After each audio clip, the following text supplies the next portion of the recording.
నమస్తే మనవరు మన వార్తలు జేసీ న్యూస్కు స్వాగతం. రాష్ట్రంలో మద్య నిషేధమే ధ్యేయంగా ఆంధ్రప్రదేశ్ మహిళా సమైక్య పోరాటానికి సిద్ధమైందని సమైక్య రాష్ట్ర ప్రధాన కార్యదర్శి పెన్మెస్ దుర్గా భవాని గళమెత్తారు. శుక్రవారం స్థానిక ఎంబీ స్పోర్ట్స్ క్లబ్ ఆవరణ వేదికగా ఆంధ్రప్రదేశ్ మహిళా సమైక్య పశ్చిమ గోదావరి జిల్లా 13వ మహాసభ జరిగింది. జిల్లా అధ్యక్షురాలు నెక్కంటి జగదాంబ అధ్యక్షతన ఈ మహాసభలు జరిగాయి. ఈ సందర్భంగా జరిగిన బహిరంగ సభలో దుర్గా భవాని మాట్లాడారు. నేడు 70% కుటుంబాలు మద్యం మహమ్మారి బారిన పడి దుర్భర జీవితంలో కొట్టుమిట్టాడుతున్నాయని అన్నారు. చిన్న వయసులో భర్తలు చనిపోయి అనేక మంది మహిళలు వితంతువులుగా మారిపోతున్నారని భవాని ఆవేదన వ్యక్తం చేశారు. మద్యం కారణంగా స్త్రీలపై హింస పెరిగిందని, అత్యాచారాలను, కిడ్నాపులకు సమాజంలో 80% నేరాలకు మద్యమే కారణమని ఆమె అన్నారు. ఇటీవల విజయవాడలో జరిగిన కాల్మని దుర్ఘటనను ప్రస్తావిస్తూ దుర్గాభవాని ఆగ్రహావేశాలతో కూడిన ప్రసంగం సభలో పాల్గొన్న మహిళలను ఆకట్టుకుంది.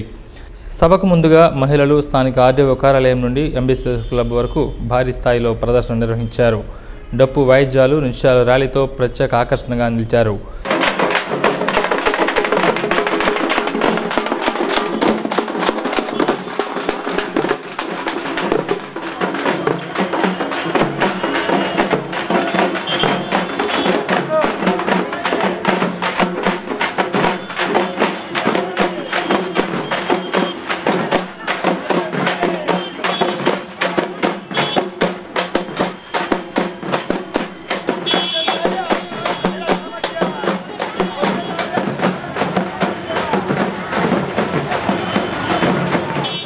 మహాసభకు ముఖ్య అతిథిగా పాల్గొన్న మహిళా సమైక్య సీనియర్ నాయకురాలు వంక నాగమణి సమైక్య జెండాను ఆవిష్కరించి ఉద్యమం గురించి మాట్లాడారు.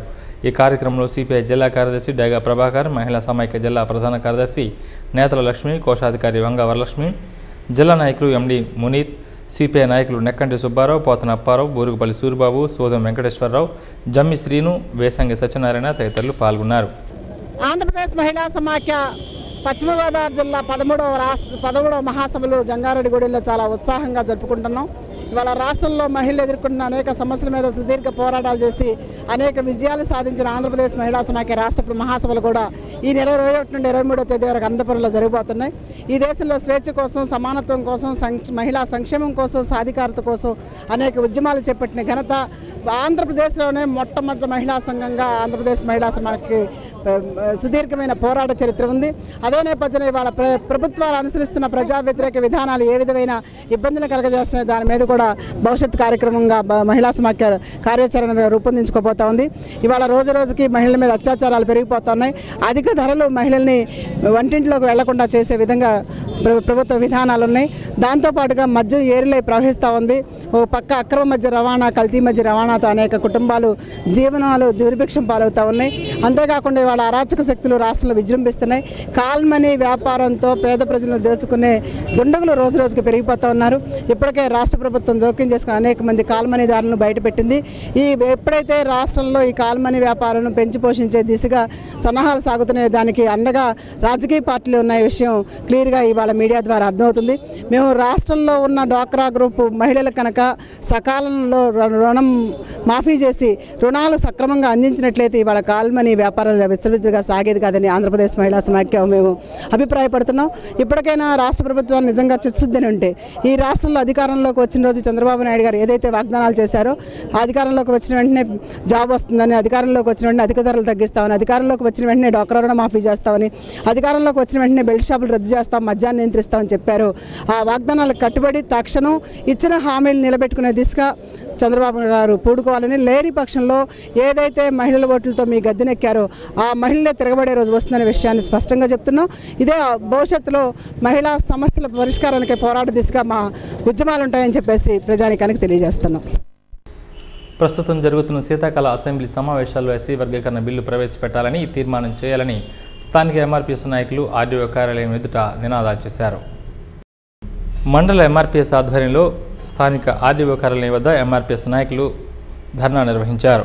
ఈ సందర్భంగా పలువురు నాయకులు మాట్లాడుతూ మందకృష్ణ మాదిగ పిలుపు మేరకు ఆంధ్రప్రదేశ్లో ఉన్న పాలక ప్రతిపక్ష శాసనసభ్యులు ఈ నెల 17వ తేదీన జరగబోయే అసెంబ్లీ సమావేశాల్లో ఎస్సీ వర్గీకరణ అంశంపై ప్రస్తావన తీసుకురావాలని డిమాండ్ చేశారు. ప్రభుత్వం ఎస్సీ వర్గీకరణ బిల్లు ఆమోదించి తక్షణమే కేంద్ర ప్రభుత్వానికి పంపి సీఎం చంద్రబాబు నాయుడు పార్లమెంట్లో ఎస్సీ వర్గీకరణకు చట్టభద్రత కల్పించేలా చర్యలు చేపట్టాలని కలెక్టరేట్ వద్ద, ఆర్డీఓ కార్యాలయాల వద్ద, తహసీల్దార్ కార్యాలయాల వద్ద ధర్నా నిర్వహిస్తున్నట్లు చెప్పారు. అప్పటికి ప్రభుత్వం స్పందించకపోతే ఈ నెల 21వ తేదీన ఎంఆర్పీఎస్ నాయకులు మందకృష్ణ మాదిగ విజయవాడలో ఒకరోజు దీక్ష చేపడతారని, తరువాత జరిగే పరిణామాలకు పాలకులే బాధ్యులవుతారని ఎంఆర్పీఎస్ నాయకులు తెలియజేశారు. ఈ కార్యక్రమంలో విసంపల్లి సిద్ధు, ఎంఆర్పీఎస్ రాష్ట్ర నాయకులు, జిల్లా కార్యదర్శి మూపిడి చిన్నబాబు, ఎంఆర్పీఎస్ మహిళా జాతీయ నాయకురాలు చవటపల్లి విజయ, యువసేన జిల్లా అధ్యక్షులు చెనమండ్ర కనకరాజు, మండల అధ్యక్షులు తొమ్మండ్రు వెంకటేశ్వరరావు, లాగు యోహాను, ఎడ్లపల్లి వెంకటేశ్వరరావు, కొత్తూరి చిన్న, వసంతటి మంగరాజు, తానిగడప రామకృష్ణ, రాపాక చిన్న, ఏలటి శ్రీను, విసంపల్లి రాంబాబు, దిద్దే రాంబాబు, జాలా శ్రీను తదితరులు పాల్గొన్నారు. ప్రకృతి రమణీయతకు పశ్చిమ ఏజెన్సీ తార్కాణంగా నిలుస్తోంది. పశ్చిమ గోదావరి జిల్లా పోలవరం మండలంలోని ఏజెన్సీ అటవీ ప్రాంతాలలో ఎన్నో అందాలు చోటు చేసుకుంటున్నాయి.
పోలవరం మండలంలోని గిన్నేపల్లి గ్రామం దట్టమైన అడవిలో ఉంది. గిన్నేపల్లి నుంచి ఘాట్ రోడ్ నుంచి కొండ కోణంలో సుమారు 1.5 కిలోమీటర్ల మేర అడవిలో నుంచి నడుచుకుంటూ వెళ్తే వాటర్ ఫాల్స్ దర్శనమిస్తాయి. తూర్పుగోదావరి జిల్లా పాపికొండల అటవీ ప్రాంతంలోంచి వచ్చే కొండవాగు గిన్నేపల్లి అటవీ ప్రాంతంలో చూపర్లను ఆకట్టుకుంటుంది. ఈ సెలయేళ్లు చూస్తే చాలు కంటికి ఇంపుగా దర్శనమిస్తాయి. ఈ ప్రకృతి అందాలు జేసీ న్యూస్ ప్రేక్షకుల కోసం.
ఈ వార్త ఇంతటితో సమాప్తం. నమస్కారం.